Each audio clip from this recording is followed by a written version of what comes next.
Recipe. নমস্কার, আজ আপনাদের শেখাবো যে পদটি, তার নাম ম্যান প্রিপারেশন। বাংলায় আমরা নাম দিয়েছি মানুষ পাতুরি। প্রথমে লিখুন উপকরণ। একটি সন্তান, পুত্র হলে ভালো এবং উচ্চ মার্গবাদী স্বামী স্ত্রী। ম্যারিনেটের জন্য চাই শাঁসালো রোজগার আর যা যা দরকার স্বাদের জন্য। প্রণালী: প্রথমে একটি নামী ইংরেজি মাধ্যমে স্কুলের পাত্রে ছেলেটিকে ভরুন। তাতে দিন 365x18 দিন সাইজের খাঁটি প্রাইভেট টিউশন। এই রান্নায় খেলার মাঠ ব্যবহার করবেন না। চাই মোবাইল, কম্পিউটার, ভিডিও গেম সুগন্ধের জন্য দেওয়া যেতে পারে। স্বাদের রকমভেদের জন্য অতিরিক্ত আঁকার ক্লাস বা সুইমিং ক্লাব পছন্দ মতো যোগ করা যাবে। সমস্ত বস্তুটি বাবা মার দামি উচ্চাকাঙ্ক্ষার অ্যালুমিনিয়াম ফয়েলের মোড়কে রেখে প্রথমে 18 বছর বিদ্যালয় পাত্রে ম্যারিনেট করে আইটি অথবা আইআইটি ওভেনে 5 বছর টাইম দিয়ে রাখুন। পদটি তৈরি। পরিবেশন: এবার ওভেন থেকে বের করে বিদেশ যেমন আমেরিকা, ইউরোপ বা স্ক্যান্ডিনেভিয়া নামক সুদৃশ্য পাত্রে ঢেলে দিন।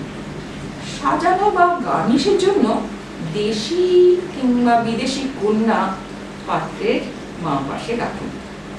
বিশেষ নির্দেশ: খাবার সময় মা বাবার মোড়কটি খুলে ফেলে দিন। নমস্কার। আমার নিজস্ব অনুভব বলতে, আমার আশপাশে যারা আছে, যে সমস্ত মানুষজন আছেন, তারাই আমাকে অনুপ্রেরণা দিয়েছেন যে আমি তাদের কথা লিখি। আমি কিন্তু প্রকৃতপক্ষে তাদের কথাই লিখতে চেয়েছি। তারাই আমাকে অনুপ্রেরণা, উদ্দীপনা জাগিয়েছেন। তাদের জীবন, তাদের ত্যাগ, সংগ্রাম, যেগুলো সবসময় চোখে দেখা যায় না, অনুভব করতে হয়, সেটাকেই আমি আমার মনে হচ্ছে আমার কলমে তুলে নিয়ে এসেছি।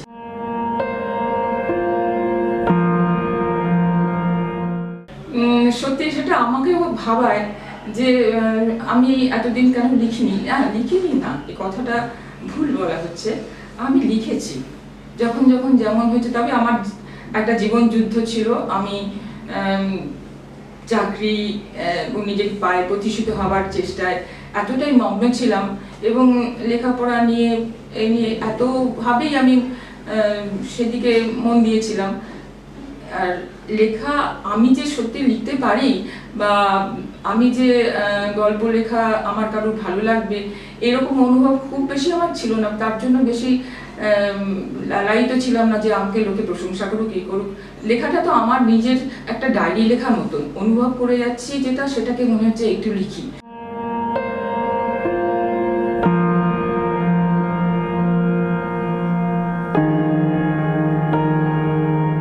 তখন আমি এর পরবর্তী সময়ে যেগুলো লিখেছি, সেই লেখাগুলো সত্যি বলতে কি আমার একদম অন্তরের থেকে সে লালিত করে অনেক দিন দেখার পরে তারপরে যখন আমি লিখতে বসেছি, তখন কিন্তু আমি রিটায়ার করে গেছি। আমি চাকরি থেকে অবসর নিয়েছি।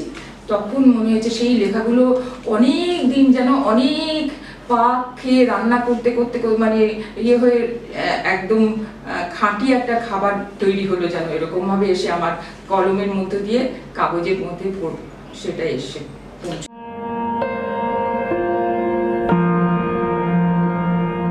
পোড় খাওয়া মানুষ, কি বলবো, আগে যেভাবে দেখতাম একটা বিষয়কে, এখন আর সেভাবে দেখি না।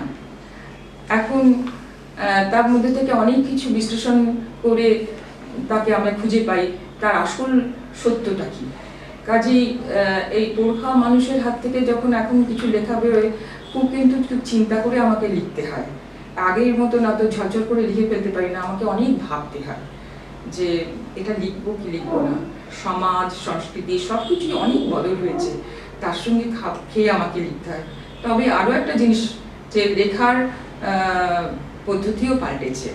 আমি একটু হয়তো পুরনো পদ্ধতিতেই লিখি। আমার কাছে বনফুল বা রবীন্দ্রনাথ এরা যে আদর্শ ছিলেন, আরও যদি মানে বিদেশি সাহিত্যিকদের মধ্যে চেখভ বলুন, গোর্কি বলুন, এদের লেখা আমরা বেশি পড়েছি। হ্যাঁ, এরা আমাকে যেভাবে প্রভাবিত করেছে, এখনকার লেখকদের লেখার মধ্যে অনেক বেশি অন্যরকম ভাব আছে, যেটা আমি ফলো করতে পারি না।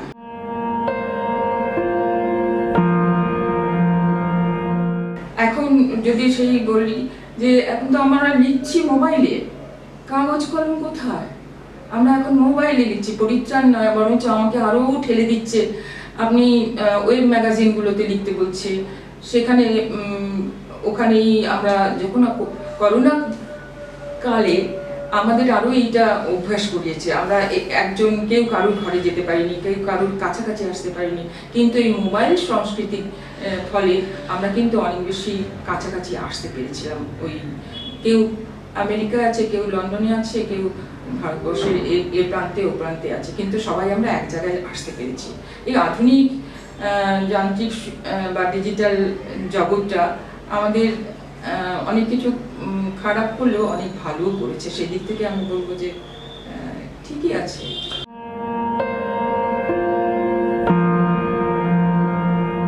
ভবিষ্যৎ প্রজন্মের কাছে আমার দায়বদ্ধতা এই জায়গাতেই যে আমরা বিবেকের কাছে হেরে যেতে চাই না, সেইটা আমি আমার সাহিত্যের মধ্যে প্রকাশ করতে চাই। আমরা সততার কাছে মানে হেরে যেতে চাই না। এই সমস্ত যেগুলো ভবিষ্যৎ প্রজন্মকে, এগুলোই আমার শিক্ষা দিয়ে যেতে, মানে আমার সাহিত্য যেন সেইগুলো বলে, সেটাই আমার মনে হয় চেষ্টা আছে।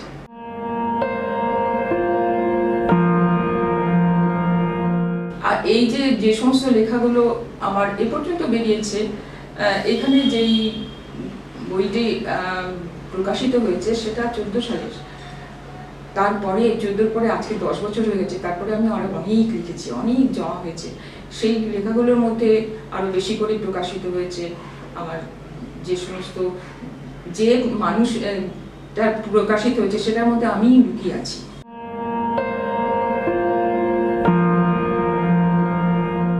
আত্মবীক্ষণ, এটা মানে আমরা তো আমি কেন, প্রত্যেক সাহিত্যিকই তার নিজের এই আত্মবীক্ষণেই তার প্রকাশিত হয় তার সাহিত্যের মাধ্যমে, আমার মনে হয়। এবং আমিও যা লিখেছি তা আমার যেটা আমি সহজে বলতে পারবো না সবার কাছে, সেটা শব্দের মাধ্যমে, অক্ষরের মাধ্যমে আমি নিজেকে প্রকাশ করেছি, এটাই আমার মনে হয়।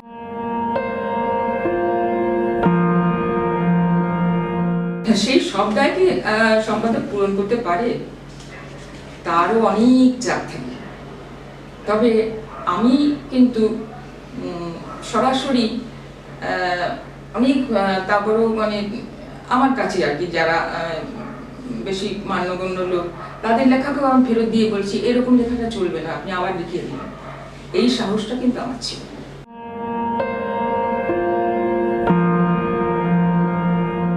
ভালো পাঠক, যে কোনো লেখা হবে আমি সেটাকে প্রকাশ করব, এই চিন্তা আমার ছিল না। আমি বললাম যে আমি অনেকের লেখা বাদ দিয়েছি, এবং একজন যার সেই পত্রিকাতে খুব লেখে, মানে খবরের কাগজে চিঠিপত্রে তার চিঠিপত্র বেরোয়, সে এসে বলছে হ্যাঁ আপনি আমার লেখাটা বাদ দিচ্ছেন। আমি বলছি হ্যাঁ ভাই, এইসব লেখা চলবে না।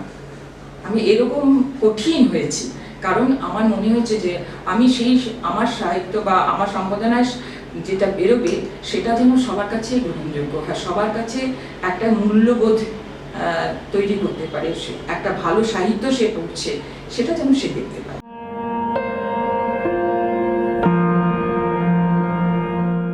আমি মনে করি কি যে মানুষকে না সহজে বদল করা যায় না। আমি আমার দিক থেকে, আমি যখন ছোটবেলা যেভাবে লেখা শুরু করেছিলাম, আমি যখন এখনো লিখি সেরকম ভাবেই যেন লিখি, মানে আমি অন্যরকম হতে পারি না। এটা আমার হয়তো ত্রুটি। মানুষের হয়তো বদল হওয়া দরকার, বা সব পরিস্থিতির সঙ্গে বা এখনকার সাহিত্য যেই দিকে চলেছে সেই রকম একটা ইমেজারি ভাবনার মধ্যে দিয়ে যাচ্ছে, এই সমস্ত, কিন্তু আমি সেটা পারছি না। সেটা হয়তো আমার ত্রুটি। যার দরুন অনেক জায়গাতেই হয়তো আমি গ্রহণযোগ্য বলে মনে হচ্ছে না, এটা আমার মনে হয়েছে।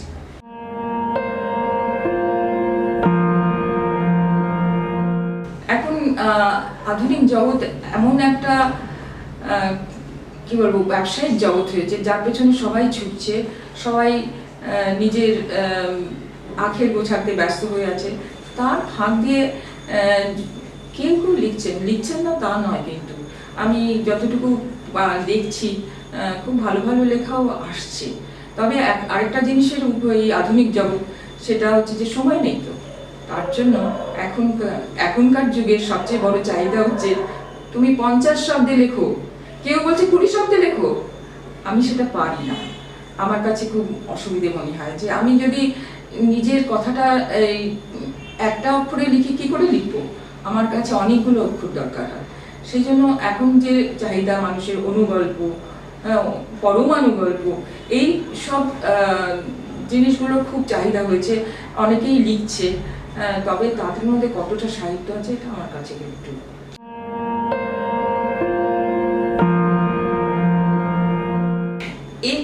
তো বদল হয়েছেই, একদম বদলায়নি তা তো নয়।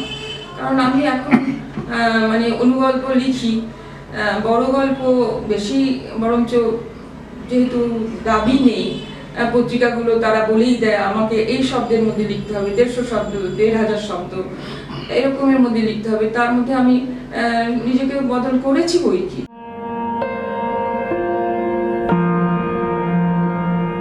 এবার যতগুলো পত্রিকাতে লিখেছি তারা সব শব্দ বলে দিয়েছে।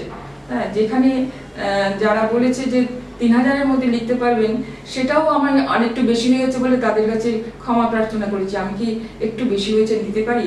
তারা ক্ষমা ঘেন্না করে আমাকে নিয়েছে। কাজেই এই যে বদল হয়েছে, এবং অল্পতেও লেখা চেষ্টা করেছি, আবার বড়তেও লেখার চেষ্টা করেছি।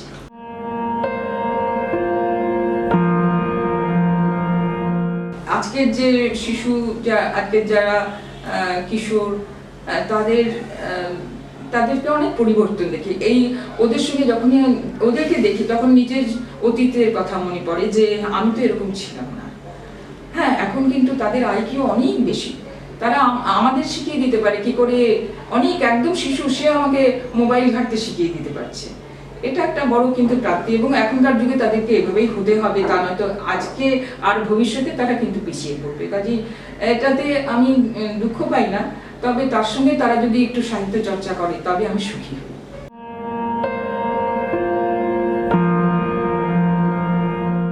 শিক্ষকরাই তো দেশের ভবিষ্যৎকে নির্মাণ করে দেন, এটাই তো আমার মনে হয়। যেমন প্রথম শিক্ষক হচ্ছে কিন্তু মা বাড়িতে, তারপরে যখন তারা স্কুলে কলেজে আসছে, তখন তারা সেই শিক্ষকরাই মানে তাদের এই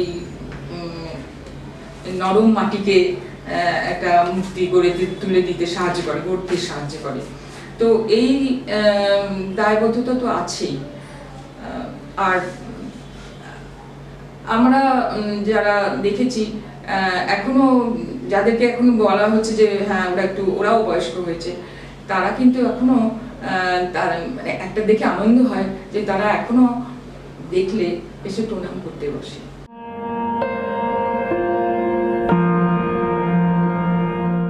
না, হারিয়ে যাচ্ছিল, কিন্তু আকাশবাণী সেটাকে ধরে রেখেছে।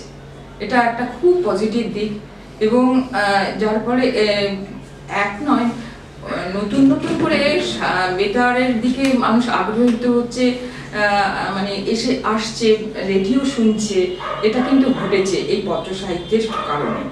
আকাশবাণী এটা একটা বড় একটা কাজ করেছে, এবং সেই সুযোগটা দিয়ে আমি মনে করি যে আমি খুব উপকৃত হয়েছি। আমি কত বন্ধু পেয়েছি, কত দাদা ভাই বোন মাসি, মানে জানি না, আমি চিঠি লিখেছি, আমার চিঠি পড়ে একজন বৃদ্ধ মানুষ 80 বছরের বয়সে আমার দরজায় এসে দাঁড়িয়েছেন, না আপনি তো বন্যশিখা, আপনার চিঠি আমার শুনি খুব ভালো লেগেছে, আমি তাই কাছাকাছি এসেছি বলে আপনার কাছে দেখা করতে হবে। এগুলো আমার বিরাট প্রাপ্তি। এরকম আরো অনেক কথা আছে যে এই পত্র সাহিত্য আমাকে দিয়েছে।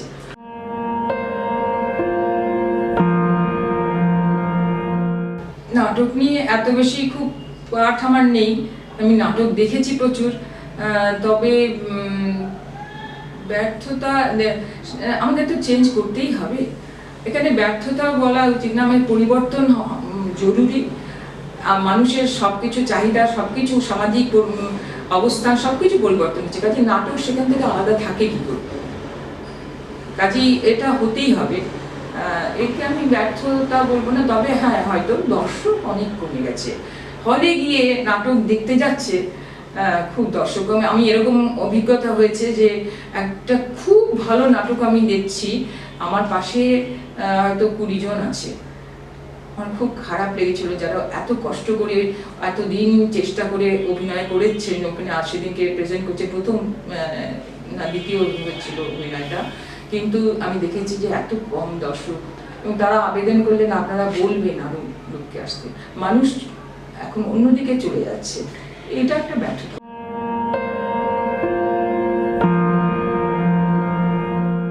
নামখানি, নামে এসে যায় অনেক কিছু।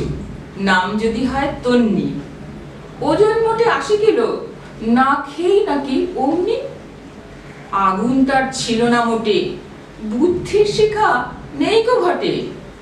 কি বুঝেছে পিতৃদেব তার নামটি রাখেন বন্যে।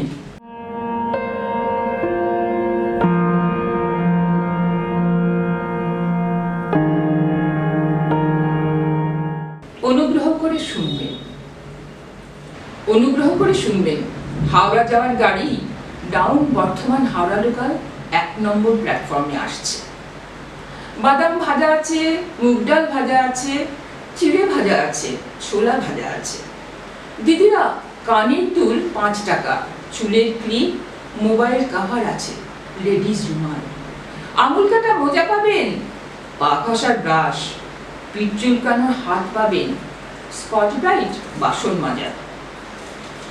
অনুগ্রহ করে শুনবেন, বর্ধমান যাবার গাড়ি আপ বর্ধমান লোকাল শেষ ট্রেনটি অনেকক্ষণ ছেড়ে চলে গেছে।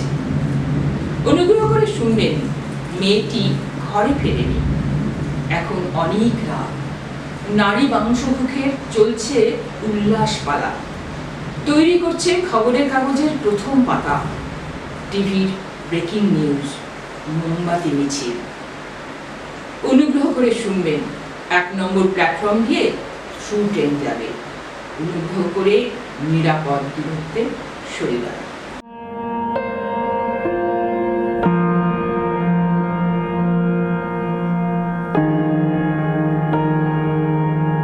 এসো কথা বলি, ওগো মেয়ে এসো কথা বলি। রচনা করি সংলাপ, অন্তরের গভীর গোপন বর্ণমালায়, সমস্ত বঞ্চনা প্রতিবাদে আর বিক্ষোভের যুক্তাক্ষরে। শুনেছ তুমি মেয়ে, আর মেনে নেওয়া নয়, কথা বলো, প্রশ্ন করো, একে ওকে তাকে আর নিজেকে। কেন এবং কিভাবে ভালো থাকবে তুমি? এক পূর্ণ মুক্ত জীবনবোধে রেখে যাও এই ঘোষণা বিশ্ব চরাচরে, তুমিও একজন মানুষ, তোমারও আছে অধিকার, অর্ধেক আকাশ।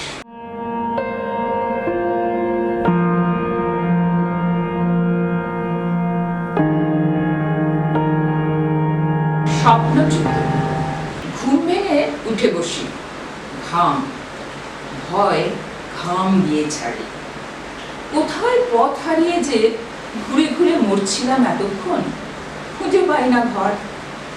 এতকালের পুরনো ঠিকানা, কতদিনের বাস, সে যে আমার কি ত্রাস। যে ঘরের পানে যাই দেখি অন্য লোকের বাস। এসব স্বপ্নেই সম্ভব, 1 গ্লাস জল খেয়ে ভাবি।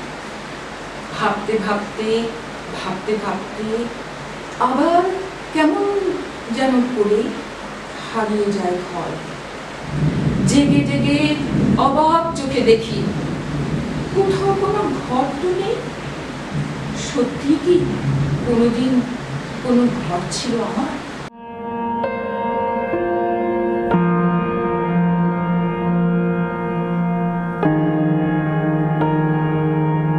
নীরবতার মহাশ্মশানে।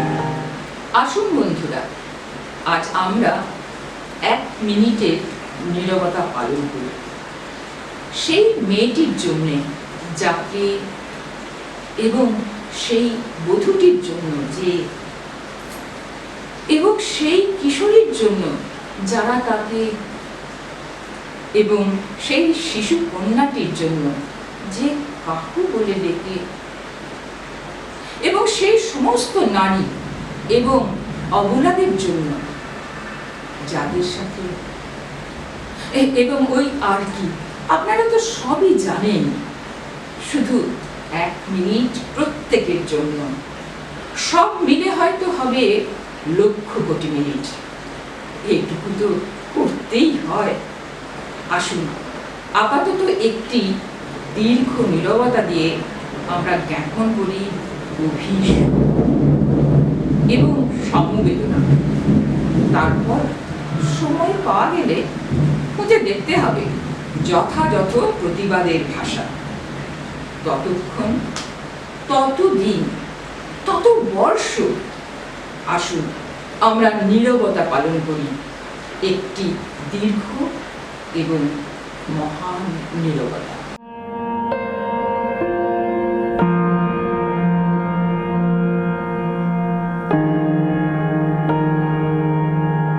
গোডর প্রতীক্ষায় কেউ আসেনি।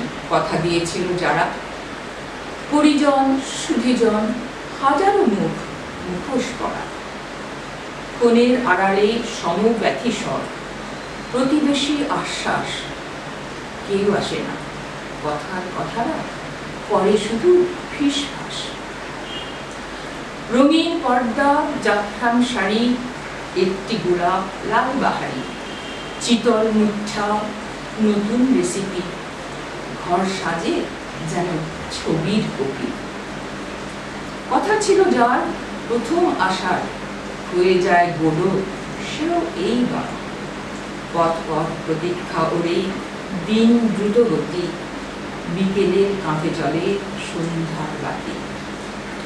কেউ কেউ আসে শুধু কথা রাখার দায়, হতাশ বাতাসে কেঁপে ছিলে ঘুরে যায়, ভালোবাসার রঙে আঁকা সব জলছবি। গোডোর জন্য বসে থাকে শূন্য হৃদয় কবি। গোডোরা আসে না, তবু প্রতীক্ষা থাকে, নিবিড় জীবন চলে তাকে ঘিরে পাকে পাকে। শান্তি, সুখ, ভালোবাসা যে নামেই ডাকি, জীবনের অঙ্গ তারা এ জীবন পায় কি?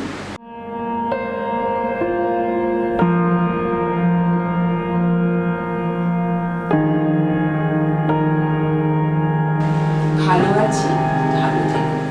সে এসে বসেছিল আমার সামনের আসনে, সংজ্ঞাহীন সৌন্দর্যের ডালি। মহিলা কামরার অসময়ের যাত্রী খান কটি, আমার চোখের সামনে রূপের দেওয়ালি। কোথায় বাস গো তোমার সুন্দরী? চললে কোথায় এমন অবেলায়? দেশওয়ালি মন আমার আলাপ করে, ভাষাহীন শব্দহীন আপন বাচালতায়। তার শাসিত ভুরু, কাজল টানা চোখ, রঞ্জিত ঠোঁট, মহার্ঘ অলঙ্কার, আধুনিক পোশাক প্রাচীর হয়ে দাঁড়ায় আমাদের মধ্যে। অতি সাধারণ যে আমি, গ্রামের লোক। কেমন আছো গো সুবেশিনী? কে আছে তোমার ঘরে? নিরুচ্চার আমার কথাগুলি ফুল ফোটায় গল্প বনে। গ্রীষ্মের দাবদাহে উঠতে পুড়তে বেল ছোটে শহর পানে। কামরায় তার জীবন তাপে উঠতে থাকা না গুনা কঠিন, আলপনা আঁকা জীবনের সুন্দর। সহযাত্রীদের দৃষ্টি তখন জানলা পানে উদাসী। আইলাইনার মাস্কারার শাসন ভেঙে দুটি চোখ, দিঘি ভরা জল, টলমল বান ঘাসি। রুমাল আনতে ভুলে গেছিস মেয়ে? মেকআপের নির্মুখ যে ধুয়ে মুছে যায়। মন বলে ওঠে পরশী মমতায়। আমি না দেখার ভঙ্গিমায় অন্য পানে চাই। উত্তর পেয়ে গেছে আমার আলাপি মন দেওয়ালটা খসে পড়েছে কখন।